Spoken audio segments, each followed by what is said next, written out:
معزز سامعین اکرام، السلام علیکم ورحمۃ اللہ وبرکاتہ۔ آج ہم جس خواب کا تذکرہ کریں گے وہ ہے خواب میں زکوٰۃ ادا کرنا۔ اگر آپ چینل پر نئے ہیں تو ویڈیو شروع کرنے سے پہلے چینل کو سبسکرائب کر دیں، بیل آئیکن کے بٹن کو دبا دیں تاکہ آئندہ آنے والی ویڈیو میری آپ تک پہنچتی رہے اور پوری امت مسلمہ تک یہ پیغام پہنچ جائے۔ تو چلتے ہیں اپنے موضوع کی طرف۔ حضرت ابن سیرین رحمۃ اللہ فرماتے ہیں کہ اگر دیکھے اس نے مال کی زکوٰۃ ادا کی ہے تو دلیل ہے کہ اس کا مال زیادہ ہوگا۔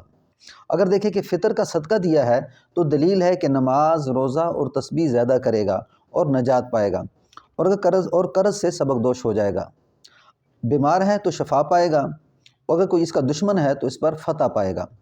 حضرت ابراہیم کرمانی رحمۃ اللہ علیہ فرماتے ہیں کہ اگر مال کی زکوٰۃ ادا کرتا ہے، مال کی زکوٰۃ دیتا ہے تو دلیل ہے کہ اس کا مال اس کے قبضے میں آئے گا اور اس سے بلا، مصیبت اور رنج ختم ہو جائے گا۔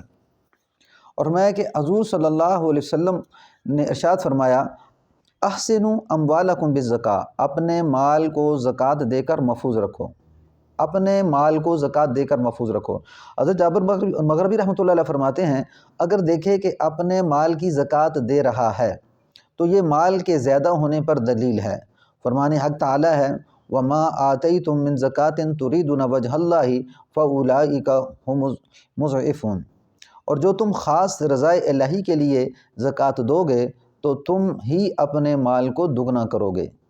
اگر تم خاص رضائے الہی کے لیے زکوٰۃ دو گے تو تم ہی اپنے مال کو دگنا کرو گے۔ حضرت جعفر صادق رحمۃ اللہ علیہ فرماتے ہیں خواب میں صدقہ اور زکوٰۃ کا دینا 8 وجہ پر ہے۔ سب سے پہلے بشارت ہے، پھر خیر و برکت، مشکل کام کا حل ہو جانا، مراد کا پورا ہونا، روشنائی یعنی نور، غم سے نجات پانا، زیادتی ہے مال میں اور ہر قسم کی آبرو کے اندر، اس کی عزت کے اندر، اور دشمن پر فتح پانا۔ السلام علیکم ورحمۃ اللہ وبرکاتہ۔